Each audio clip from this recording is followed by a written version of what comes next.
Bapak Ibu, ada satu pemateri yang akan kita tampilkan saat ini. Sama-sama seperti kita, muridnya Pak Guru Asliman, sama-sama seperti kita belajar dari kelas yang sama PLT.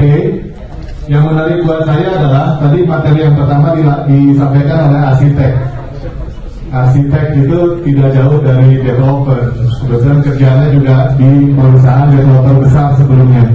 Namun yang akan saya atau kita tampilkan sekarang adalah seorang ibu rumah tangga. Tentunya beda dengan saya bapak-bapak, ini ibu rumah tangga, masih bekerja sebagai karyawatif BUMN full time, bukan part time Bapak Ibu, full time, tidak boleh bolos setahu saya.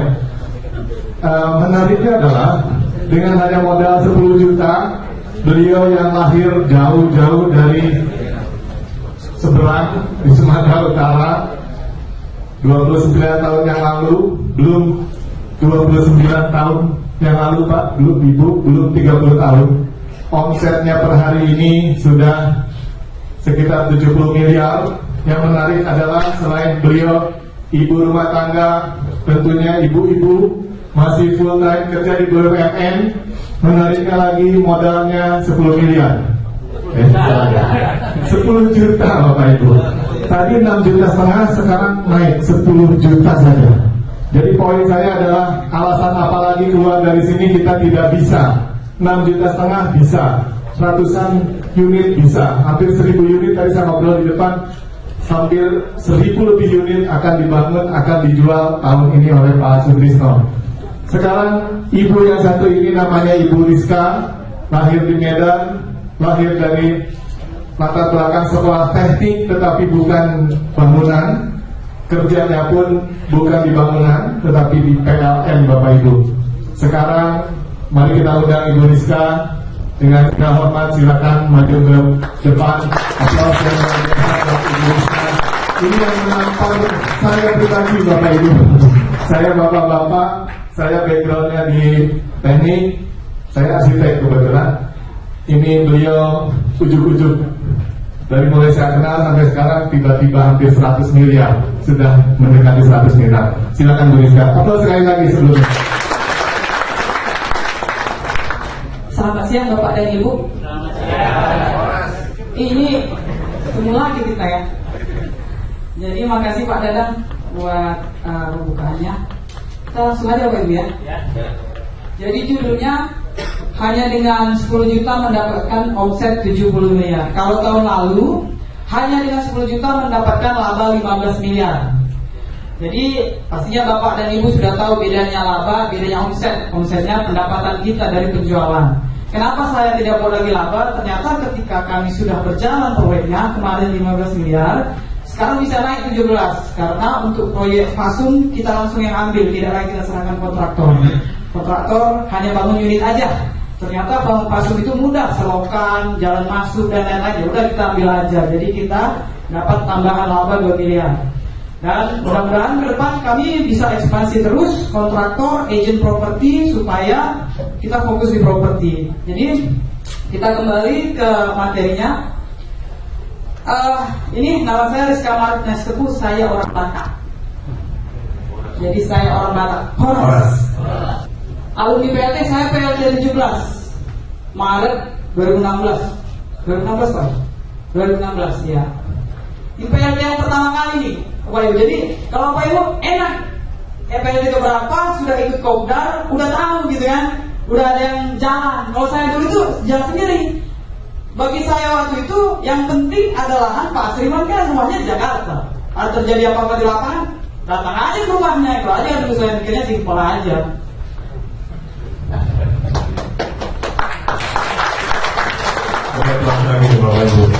Jadi pertanyaan saya, karena setelah kemarin tahun lalu saya bawa itu presentasinya, apakah uang senilai 10 juta bisa menghasilkan omset 70 miliar? Kalau uang 10 miliar menghasilkan 70 miliar masuk akal. Kalau uang 100 juta menghasilkan 70 miliar aja masih pertimbangan. Itu 100 juta. 1 miliar aja Kalau dia keluar jadi 70, itu katanya berat. Tetapi kalau diimplementasikan 10 juta bisa juga jadi 70 miliar. Lebih pas. Oke.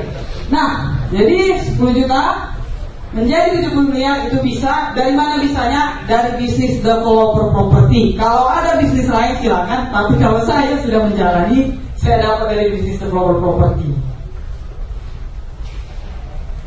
Kemudian ini pencarian lahan untuk proyek. Seperti biasa, saya pasang iklan. Jadi saya konsep di WA. Saya pasang iklan di pos WA, dicari lahan. Spesifikasinya saya buat. Harga maksimal DP sekian, sisanya dibayar sekian. Saya buat detail, saya broadcast ke semua grup Facebook properti. Mau dia properti apa juga saya broadcast. Karena dia itu Facebook properti khusus yang di Depok beda, Bekasi beda, atau Indonesia, semuanya saya broadcast. Dan saya buat nomor saya yang tadi saya cantumkan. Akhirnya itu setiap waktu saya jawabin terus tuh, jawab WA terus. Bu, ini ada tanah, ini ada tanah. Kemudian informasi mediator atau properti tidak valid. Ini nanti saya kupas juga di bawah. Kenapa tidak valid? Supaya tidak mengalami seperti saya itu capek itu menghadapinya.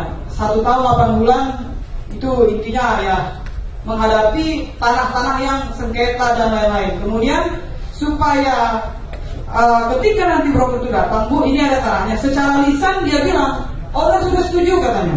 Oke, seketika owner sudah setuju. Ini kan saya datang 10. Dia tawarkan, begini bagaimana? Karena dia kirim gambar tanahnya. Oke, dari 10 tinggal 4. 4 ini saya kirim surat penawaran tertulis. Di situ karena yang saya khawatirkan dia tidak bisa komunikasikan, karena kan broker itu bisa aja broker lepas. Bukan broker yang di training seperti di railway. Saya dulu kan di railway, kita di training. Tapi bisa aja broker-broker yang banyak beredar itu kan kadang yang nggak training yang lepas. Jadi saya solusinya kita buat surat. Tanda jadi 10 juta, kemudian DP sekian, sisanya sekian. Saya buat itu. Bahkan ternyata ada yang kopi, tinggal diganti yang tanda tangan di bawah, kopinya diganti. Tapi itu skema saya itu. Pernah itu ada yang ganti, tapi ya terserah lah pikir saya kan. Yang penting saya dapat tanah. Jadi surat penawaran sampai, ketika surat penawaran itu sampai ke owner lahan, di situ dia tahu ini bayarnya serius. Ketika bayarnya serius, dan saya kirim lagi draft MOU-nya, surat penawaran singkat, draft MOU, dia baca, di situ bakal kelihatan ternyata dia nggak mau, alasannya DP-nya rendah. Kalau pengalaman saya itu dulu sebelum buat surat itu capek kita, udah jauh-jauh dari Bekasi, suruh bilang dari Bekasi langsung ke Tangerang, dari Tangerang langsung ke Bogor, 1 hari dari pagi sampai malam. Saya lihat 3 tanah, karena kan sambil kerja, bisanya 1 minggu waktu itu. Udah itu sampai Bogor 9 malam, yang tanda tangan MOU bukan itu lagi, bukan ownernya, kuasa jual lagi. Mana sertifikatnya? Saya lihat nama di sertifikat A, yang tanda tangan MOU B, berani sekali. Itu saya batalkan.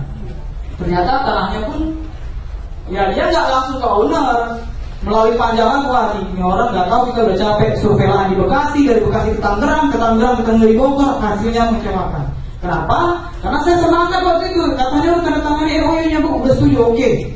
Saya tunggu kabar. Rupanya ini bukan, ibaratnya media itu kan ada A1 yang langsung ke owner, A2, A3, ini bukan A1, panjang lagi. Jadi saran saya Bapak Ibu, kalau yang masih tahap cari lahan, itu surat penawaran itu akan hanya 1 lembar. Yang kedua, draft MOU-nya. Jadi kalau draft itu kan pasal per pasal itu jelas. Kalau memang nanti ada kita apa sih namanya? Dropbox ya. Nanti Dropbox, draft MOU nanti saya kasih juga nanti filenya, jadi Bapak Ibu tinggal menyesuaikan aja.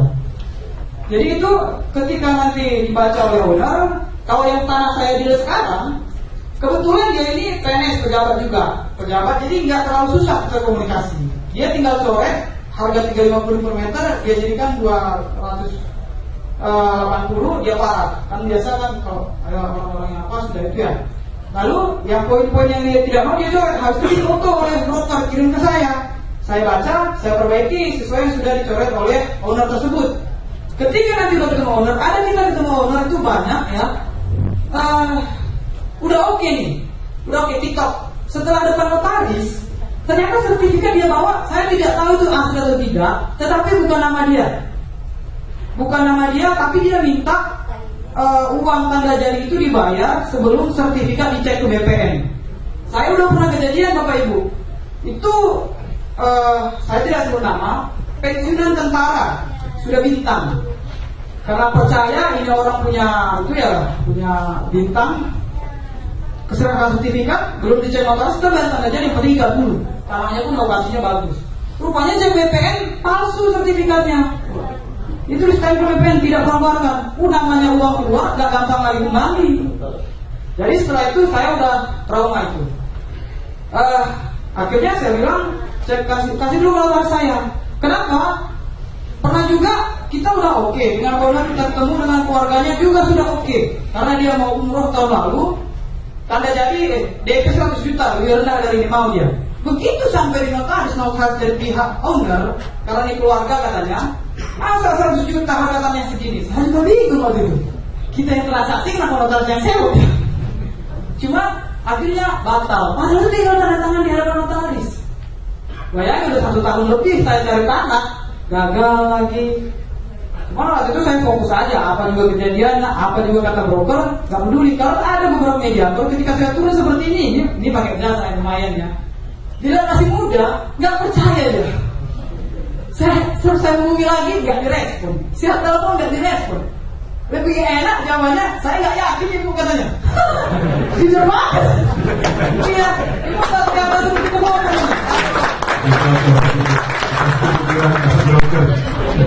Jadi, tapi apapun kata broker itu, saya menghadapi owner ini, ada juga owner yang masih muda, dia pikir saya ibu mungkin udah baru bayar kali ya, datang dengan suami lagi.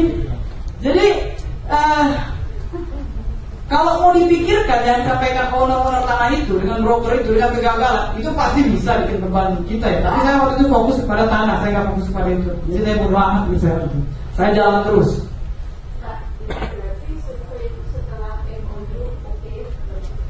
Oke, kalau ya sekarang awal-awal saya seperti itu, lihat lahannya dulu, baru ketemu owner, baru bicara. Sekarang enggak.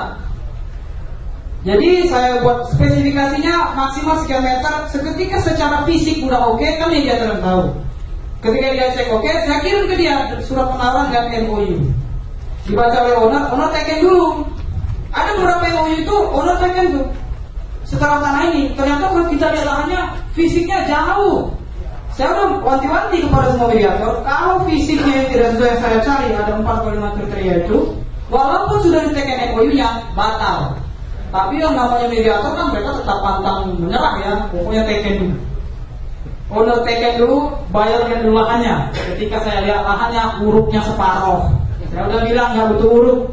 Ketika saya lihat lahannya, saya bilang maksimal 300 meter dari jalur angkot, 3 km ke dalam, lumayan aspal. Aduh, pokoknya jadi MOU dulu. Karena tanah itu nggak akan kemana-mana di situ. Tapi owner ini bisa berubah-ubah. Ketika dia udah mau deal, anak saya nomor sekian nggak mau DP-nya segitu katanya. Tanah saya harganya, ini kan tanah ini 13 miliar totalnya harganya. Tapi kita DP 500 juta. Nah, jadi mungkin owner oke, yang penting jadilah tanah ini kan. Tapi dia punya anak ini kadang yang mengalami.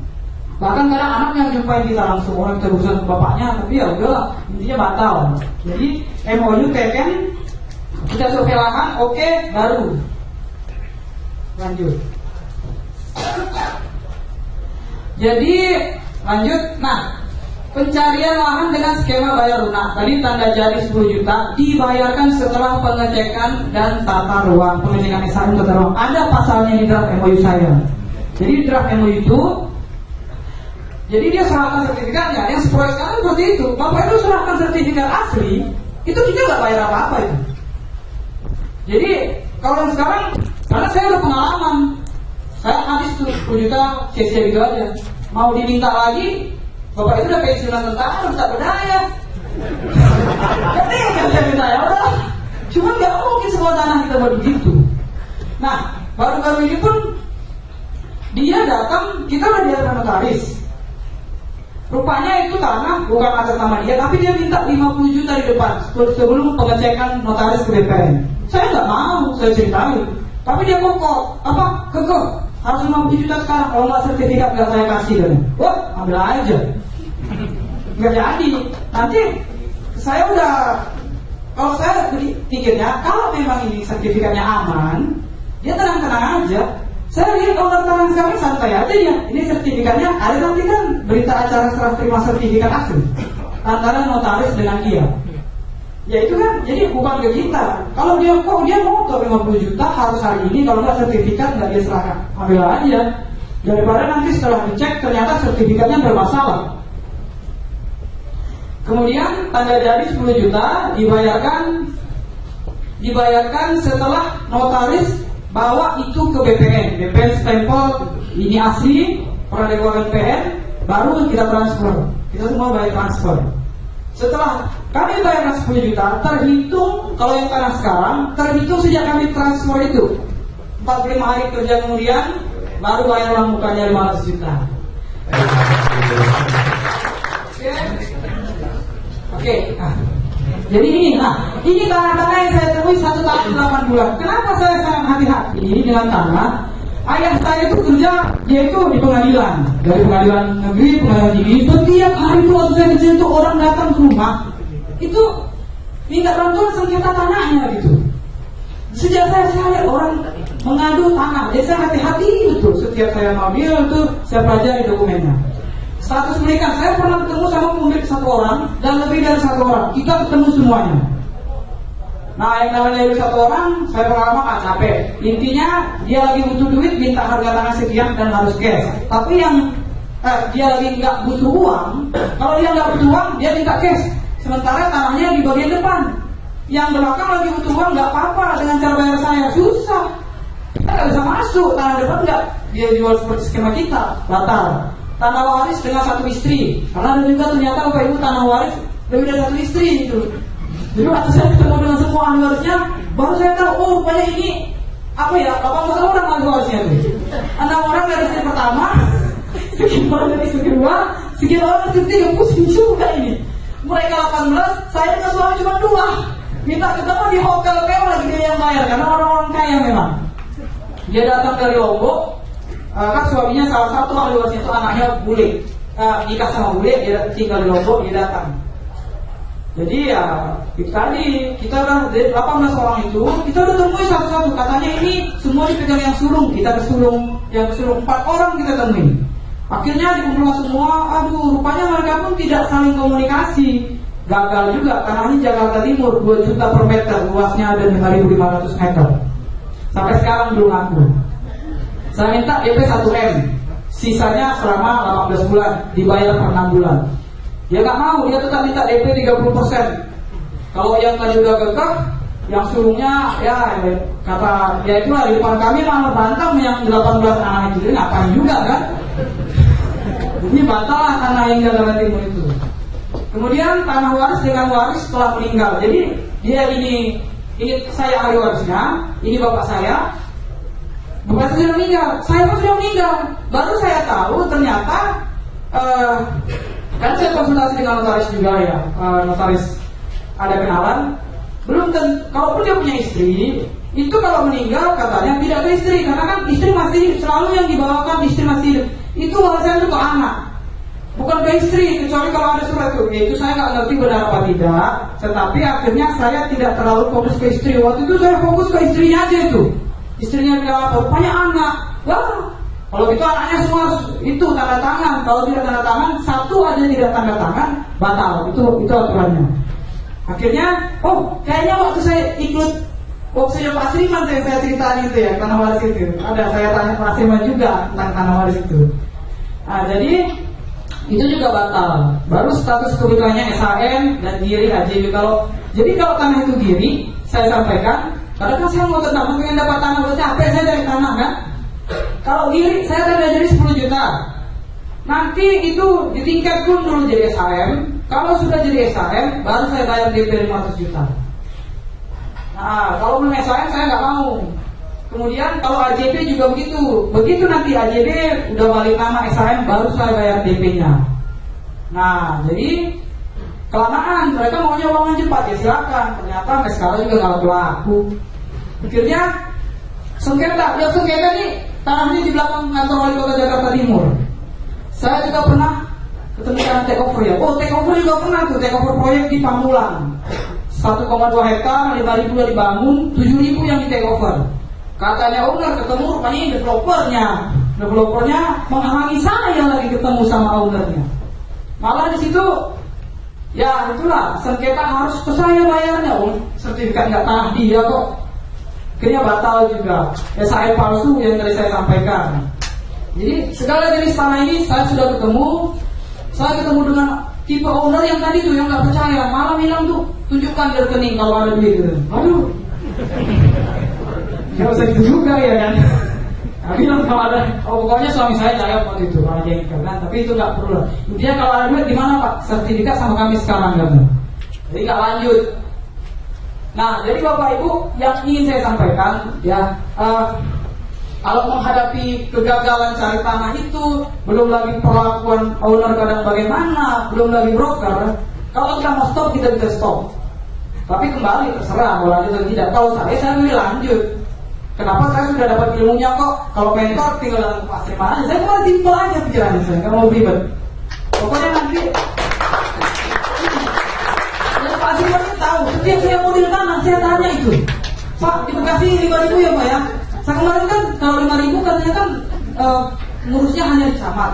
Saya WA Pak Siman gimana nih Pak? Ini 5.500. Oh Bu, itu sih bisa tapi tolong diperkuat GPN. Oh saya berani, saya ambil itu tanah. Rupanya yang tadi anak yang kedua yang nggak setuju, anak pertama ketiga udah setuju. Nah, jadi setiap dulu itu kalau sekarang saya udah jarang. Karena sekarang kondisional ya, udah kita sendiri yang memahami kondisi di lapangan. Kalau dulu saya sering tuh setiap mau di tanah ketemu tanah-tanah begini, ya saya bilang beliau, pasti kan kalau sekarang jarang Pak ya. Soalnya juga juga pasti kan nggak ngerti juga di lapangan, nggak juga ke saya. Jadi di lapangan sekarang udah kita ngerti kan. Terus mengenai tanah-tanah, naik tanah, kita udah punya notaris, tinggal naik ke notaris kan. Jadi udah itu. Kemudian, nah negosiasi tadi udah ketemu tanahnya. Yang tadi juga saya sampaikan surat penawaran. Setelah surat penawaran dikirim melalui mediator, kirim WA aja, di scan kirim WA. Draft perjanjian di scan kirim WA. Jadi kita dari dalam itu kami beli tanah itu di pinggir sawah itu tanah irigasi, kita bayar ke pemerintah desa namanya. Pokoknya pemerintah desa kita bayar, kita beli cash. Setelah itu tanah itu kan dipisahkan di jalan raya, kita beli jalan itu udah atas nama kita sendiri. Beli jalannya belok ke kiri, ini belok ke kiri, inilah proyek kami, ini sungai, bangun lagi jembatan. Jadi kita ambil biaya, karena biayanya itu kita beli tanah itu kan 400 juta. Kita bangun jalan itu, kita bangun jembatan itu dengan itu ya hampir kira-kira 800 juta lah, tapi nggak apa-apa. Daripada pusing mikirin material nggak bisa masuk. Menunggu dibangun jembatan itu ternyata kontraktor saya kreatif juga tuh, dia ambil batang kelapa tuh ya. Nah, itu kan batang kelapa dia pasang. Jadi material dari situ. Jadi semua material itu turun pakai besar sampai ada situ terkecil tuh melalui batang kelapa itu ke proyek. Wah itu. Untung pikir saya dulu kan saya kan STM, teknik mesin otomotif. Saya kuliah juga otomotif, jadi dunia begitu saya nggak pusing lagi lah mikirin. Intinya ini nggak akan terjadi kalau Bapak Ibu nggak salah pilih orang. Ini saya memang salah dulu ngambil koordinator pengamanan. Kalau semua mungkin saya ceritain ya. Jadi kita udah kasih uang bagi keluarga karena ada kompensasi. Karena kan terus kita masuk terus itu. Ternyata nggak dia bagi, ditelap. Enak ya kalau ditelap nggak apa-apa ya. Cuma dicoba untuk punya kulit, untuk punya nggak duit. Aduh. Jadi itu disampaikan ke warga. Warga jadi panas dengan kita. Intinya itu kita pecah. Nah, makanya suami saya harus keluar dari kantornya. Sekarang langsung ke warga dengan pejabat daerah, polisi semuanya suami saya langsung.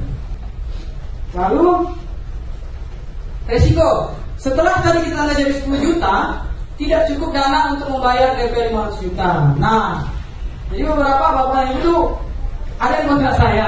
Itu gimana tuh? Nanti gimana 500 jutanya? Kita udah itu.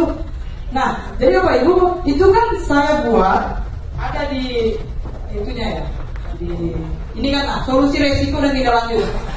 Sumbernya 500 juta itu bisa investor, bisa pinjam pribadi atau lembaga, bisa jual unit atau coupling. Waktu kami model tanah itu, Saya ketemu dengan orang yang ngakunya dia itu satunya investor, langsung ke investor. Ngakunya, bahkan waktu itu annual meeting itu yang ada Pak Haji dan Bu Siska yang bermateri, saya udah sampaikan juga itu di annual meeting bahwa saya udah ketemu sama investornya. Kita udah ke rumahnya di Kelapa Gading, jadi dari rumahnya kita langsung ke annual meeting waktu itu. Karena dia sepertinya udah mantap lah ngomongnya akan mendanai proyek kita. Saya tunggu-tunggu, nggak ada kabar, udah tanda jadi kan? Wah, gantungan saya waktu itu. Mau tidak mau, apa saya pinjam aja dari bank ya? Saya pegawai BUMN ya? Mudah kali ya KTP-nya itu ya? Tapi kalau pinjam doang, kalau nanti batal gimana kalau nggak nyampe duitnya? Habis itu saya pilih jual unit KP tunai 99 juta, dapat uang terbatas 700 juta. Jadi saya boleh hitung ini dari mana saya dapat? Dari waktunya Pak Siman. Tinggal saya isi aja kalau menyesuaikan angka. Kalau ada revisi dari Pak Siman di PLS selanjutnya saya nggak tahu ya, tapi kalau dia waktu saya. Nah, jadi harga dasar tanah bisa dilihat itu kan 280. Intinya untuk modal tanah kita 13 miliar. Kemudian untuk biaya persiapan lahan 52 juta aja. Kemudian biaya desain perizinan. Ini yang terbaru nih saya update. Yang kemarin kan labanya 15 miliar jadi 17, jadi ada perubahan angka. Nah, kemudian biaya desain perizinan 2,8. Di situ kelihatan biaya-biayanya itu. Kemudian biaya sarana prasarana dan pekerjaan jalan 9.000 meter 300.000. Totalnya sarana prasarana itu kalau dilihat di sini 4,9 M. Lalu setelah sarana prasarana biaya konstruksi rumah. Jadi kan rumahnya di 30 ada 430 unit. Jadi 430 meter kali 430 totalnya 12.900. Per meternya 1,5 juta. Totalnya 19,3 miliar biaya konstruksi. Baru biaya pemasarannya saya buat di sini. Kita tinggi di biaya marketing. Karena marketing saya buat fee-nya 5%, sama seperti di komisi sewa. Jadi paling tinggi di sini marketing 3,1 M. Nah, biaya pemasarannya total 3,3 M. Baru biaya overhead. Nah, jadi kalau Bapak Ibu bisa lihat inventaris kantor ini, jadi kantor kami sekarang sudah 2, satu di proyek, satu di Galaksi Kota Bekasi. Kita udah punya kantor sendiri baru bulan ini nih. Ini bulan kedua. Kemudian manajemen project manager ini 40 juta, suami saya 20, adik saya 20, total 40. Administrasi kita ada 2 orang, satu di proyek, satu di kantor. Akuntansi ada 1 orang di kantor. Sekarang saya udah akuntansi. Mereka ini tidak sejak awal proyek itu ada didudukkan karena nggak ada uang. Jadi waktu kita jualan itu kan sisa cuma 200 juta. 200 juta itu 50 udah bayar jalan masuk tuh. Jadi saya bayarnya dari mana? Mereka ini masuk bulan kedua nih. Staf-staf saya ini akuntan datang, administrasi datang, koordinator marketing semuanya. Kemudian untuk pengamanan itu kan kalau lokasi itu pengamanan saya dan 4 orang lokal. Untuk eksternal itu kontraktor saya udah 2, ada 2. Satu dia ngambil dari tentara, silakan, tapi jangan tambahi dari biaya SPK. Jadi mereka ini masuk, pembayarannya gajinya harus kita bayar tiap bulan. Itu DP-nya itu kan dicicil 6 bulan kalau yang tahun lalu. 6 bulan per bulannya 2,25 juta. Ternyata unit saya itu 1 bulan dia laku itu 100. Masuk 2 bulan 200. Jadi yang 100 bulan pertama, bulan kedua dia bayar 100 kali 2,25 juta. Masuk bulan kedua uang 200 juta. Uang inilah untuk bayar orang ini. Ketika udah masuk bulan kedua, rajin gitu bayar DP itu. Saya melihat uang terus kan pembayaran DP. Akhirnya kita berani ambil staff. Staff ini dibayar dari mana? Dari DP tadi. Masuk bulan kedua, masuk lagi 200, masuk lagi 100 juta, masuk lagi 2 juta, 5 juta, terus bergulung uang itu. Akhirnya udah mudah sekarang kita bayarnya untuk pengenalan kita. Jadi dari itu karena tadi kan saya. Tapi semua aman karena konsumen bayar DP-nya itu lancar. Jadi semuanya 200 kali 200, intinya 220 juta masuk itu tiap bulan. Ditambah lagi akad. Jadi uang itu terus bertambah. Itulah yang membuat kita sampai sekarang aman, bahkan udah bisa menambah akuntan, menambah administrator, dan menambah biaya pengamanan. Jadi dari situ Bapak Ibu bayar karyawan. Mereka ini untuk administrasi baru duduk bulan kedua 1 orang. Baru bulan ketiga kita tambah, akuntan semuanya itu. Kita berani tambah kenapa? Karena udah itu. Ketika kita udah akad, udah bayar pertama, sekarang udah berani sewa ruko di Galaxy. Ini biaya overheadnya. Nah, ini yang pembuatan jembatan. Tadi karena ada konflik, kita langsung buat jembatan dibandingkan 1 M. Jadi jumlah biaya pengeluaran kita itu 51 miliar pengeluarannya totalnya. Lalu omset di sini yang tadi kita udah omset. Nah, omset kita di sini kalau Bapak Ibu lihat total 2017 itu yang laku 2013 unit. 2014 sekarang lagi dibuka penjualan 217 unit. Kita baru buka belum ada sebulan, baru 22 yang itu. Karena saya masih baru saya umumkan komisi 5%. Ada beberapa dari Bapak Ibu di sini bantuin saya untuk penjualan. Nah, kelebihan tanah kan ada tanah-tanah huk itu kita dapat 5M. Jadi apabila masih tersisa unit dijual 2019, kalau tersisa maka terjadi peningkatan harga lagi sehingga total omset yang saya terima itu minimal 70 miliar. Maka kenapa tadi dari 10 juta bisa keluar uang 70 miliar, dari sini hitungannya. Nah, ini tadi ada pajak dan lain-lain pemasukan sehingga kami untuk sekarang laba kita tadi kan pemasukan kita kan pemasukan bersih di angka 69 140 ya atau 70 M lah ya maksudnya ya. Dikurangi biaya tadi saya di atas tadi kan biaya prasarana, biaya konstruksi 51 miliar sehingga kita punya laba 17,7 miliar. Yang 17 miliar itu. Nah, jadi saya titip orang akuntansi, apapun keadaan gejolak, tolong jaga minimal jangan 13 M. Kalau udah mendekat itu, tolong kasih warning, peringatan. Sejauh ini tidak ada masalah. Jadi waktu saya mau putuskan 99 juta dapat 2, saya lihat dulu nih. Pastinya kemarin itu labanya lebih dari sini, karena ada di atas saya buat tadi minus uang untuk jual cash. Kalau labanya 15 bilang aja mudahnya ya 17 miliar, nanti saya kerugian yang jual pra-launching 99 juta dapat 2 itu kan berarti satu unit cuma 49 juta. Modal tanahnya aja berapa, bangunannya aja berapa, minus. Nah, minusnya itu paling itu hampir 1 M. Tapi kan laba saya 17 miliar. Jadi saya berani ambil keputusan. Kita lanjut.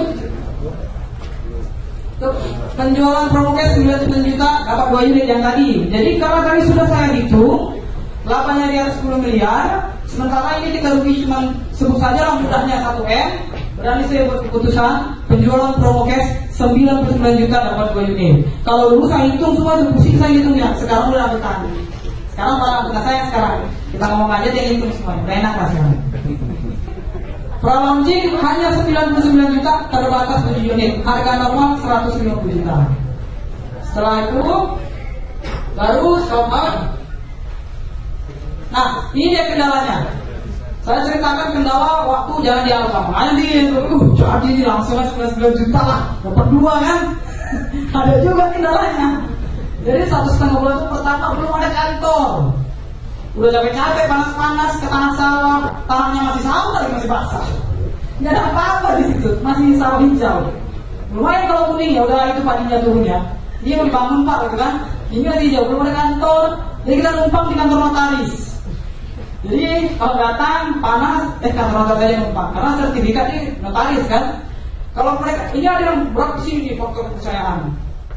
Gimana nanti kalau jadi masuk? Di perjanjian saya dengan konsumen pra-launching itu serah terima kunci 6 sampai 8 bulan. Apabila 8 bulan tidak diterima kunci, maka uang dikembalikan plus 15%.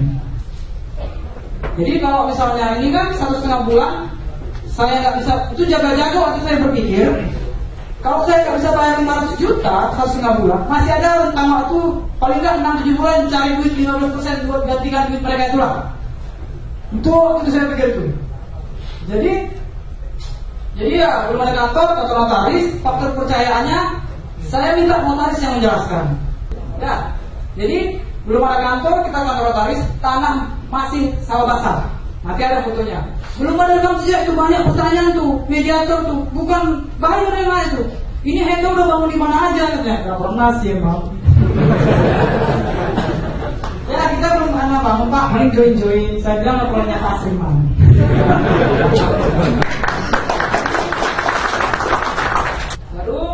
Ini tanahnya waktu mereka lihat modal saya yang mana ini? Ini. Nah, saya kan baru pertama kali nih. Harusnya jalan ini ya kan? Ini kan kena angin dia. Harusnya lihat air ya kan? Ini spanduk itu kertas yang tebal-tebal mana? Spanduk ya? Iya. Jadi waktu datang, untungnya ini kena angin roboh, untungnya pas sebelah aku. Udah ketutup 500 juta. Harusnya itu kain, jadi hanya kain itu kena kita bendera kan. Akhirnya roboh dia. Ini modalnya satu juga cuma 15.000, kayak 10, 150.000 ya kan. Itu ganti kantor bisa lah, ya kan. Jadi mereka datang itu kondisi begini. Waduh, gimana dulu juga ya? Kalau saya juga tahu begini, itu juga. Jadi ini mereka ini sudah pasangan muda nih ya. Udah menikah apa? Saya belum menikah, belum menikah. Mereka lihat nih, akhirnya deal tempat di satu. Ini mediatornya yang bapak nih, yang bawa berkas nih, bikin setnya. Itu jadi ini ya. Akhirnya dia beli juga. Kemudian ini temannya berapa nih? Yang bapak ini temannya yang suami istri ini. Ya cuma temenin aja tuh, cuma temenin doang. Akhirnya beli juga. Ini tiga, ditambah yang lain. Nah, jadi akhirnya dapatlah kita 5 jutanya, kita bayar. Waktu eksekusi ini, perizinan maupun eksekusi tanah itu banyak kendalanya. Kendalanya itu belum kuatnya koordinasi pengamanan. Jadi itu hari pertama kita itu 1 Juni 2000 tahun lalu 2017 ya. 1 Juni 2017 disitulah peletakan batu pertama. Waktu itu kan saya nggak ngerti apa-apa ya. Yang saya udah tenang tuh, udah bayar 500 juta. Perizinan waktu saya bawa itu blok plan udah ditandatangani tuh, udah perizinan udah aman tuh 5.000 pertama. Karena kan waktu tahun lalu itu ada kopdar juga, Pak Haji itu bilang kalau 5.000 ke bawah itu bisa samar yang tanda tangan. Untuk pengamanan tadi, saya kalau ingat itu bulan 6, bulan 7 kita buat keputusan karena jalan masuk itu tadi ternyata punya orang dan pengamanan itu konflik pengamanan itu begitu kuatnya. Saya putuskan jual 99 juta terbatas 4 unit. Jadi itu di luar yang kali 7 unit itu. Kenapa? Karena itu pengalaman itu. Jadi Bapak Ibu yang belum pengalaman, kalau misalnya nanti ada proyek itu mendingan cium-cium dulu bau-baunya. Siapa di sini? Jadi waktu masih konflik itu pengalaman saya kan ada 4 orang tuh. Kalau Bapak Ibu datang itu kalau saya tahu pasti mereka lihat ini yang datang ini broker.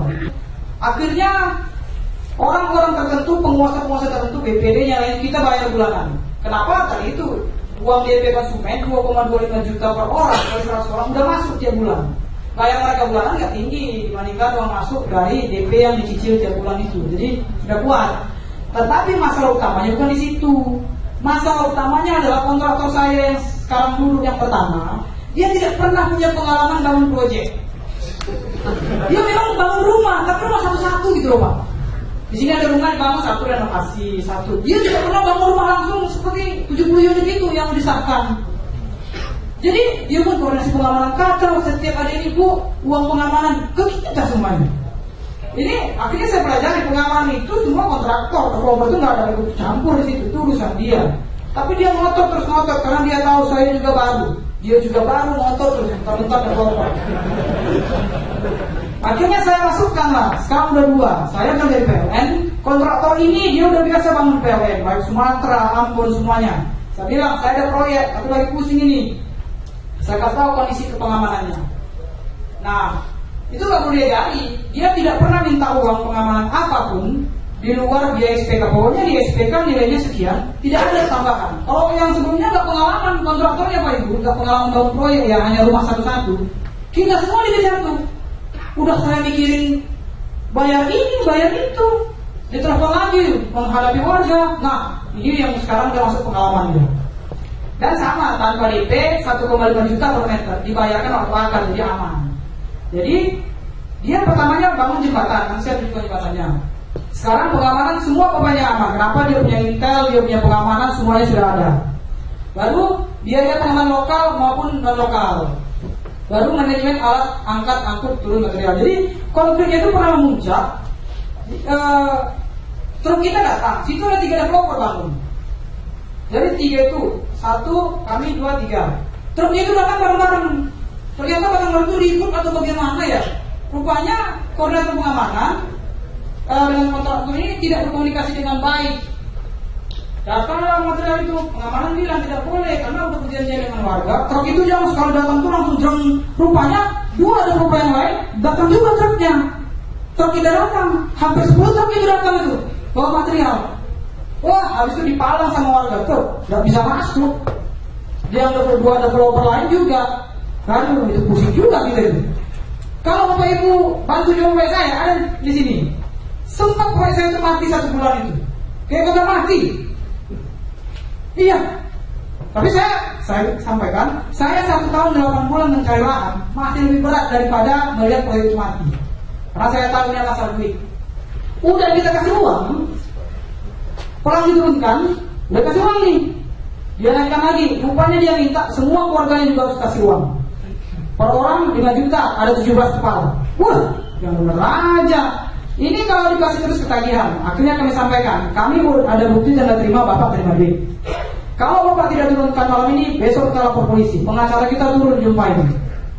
Akhirnya dia mau. Itu difoto, tanda tangan pernyataan semuanya diturunkanlah pelang itu. Sekarang sudah aman, sentosa, bebas hambatan.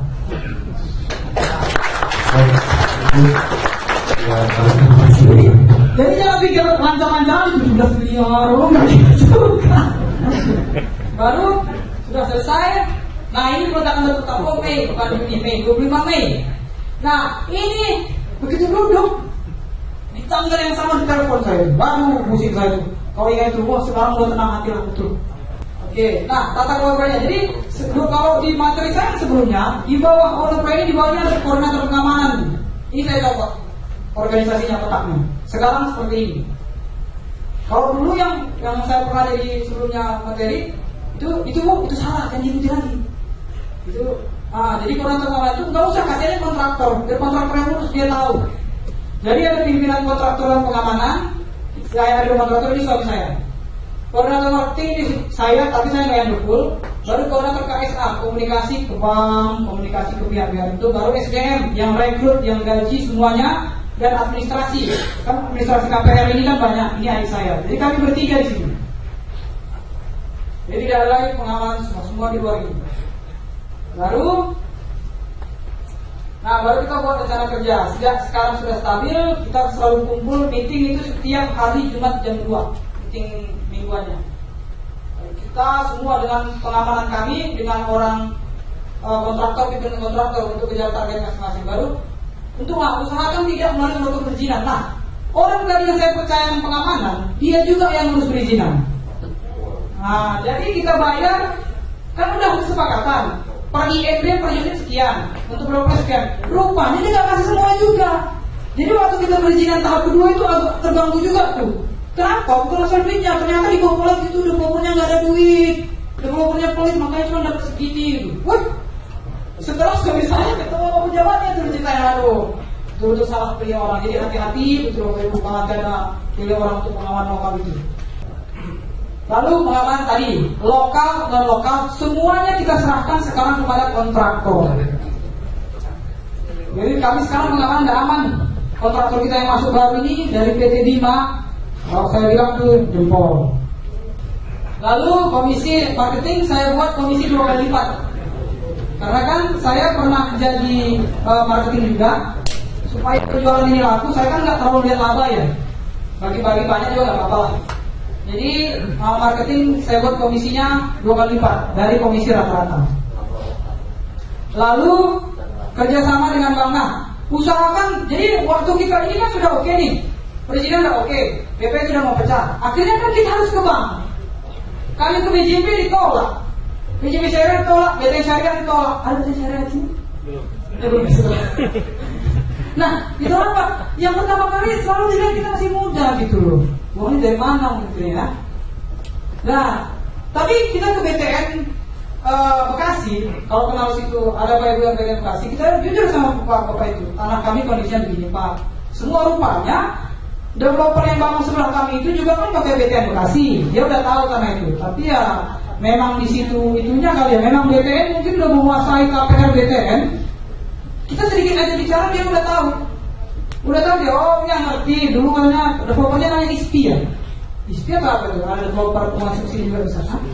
Ispia, nah dia cerita, Ispi dan dia sebutkan dulu juga seperti ini mereka katanya, kalau nggak seperti ini nggak bisa. Oh gitu, ya akhirnya dia terima, malah diajari kita, dan akhirnya ya masuklah kita ke akad wawancara konsumen di Bank BTN Bekasi tahap 2 minggu pertama September 2017. Ini kita konsumen juga karena kan cepat ya waktunya. Kita bulan 6 jualan pas orang mau lebaran, jadi pas orang dapat THR. Pas dia dapat THR bisa dia bayar booking bisa 2 juta. Makanya Pak Haris. Ya, ini kan kalau rumah kita masih kasih SPK kontraktor. Kalau untuk Fasum boleh SPK kami langsung. Jadi demikianlah dari saya. Semoga Bapak dan Ibu juga bisa menyusul dapat proyek di secepatnya ya. Oke. Selanjutnya Pak Dadang. Terima kasih, silakan duduk dulu Bu Rizka.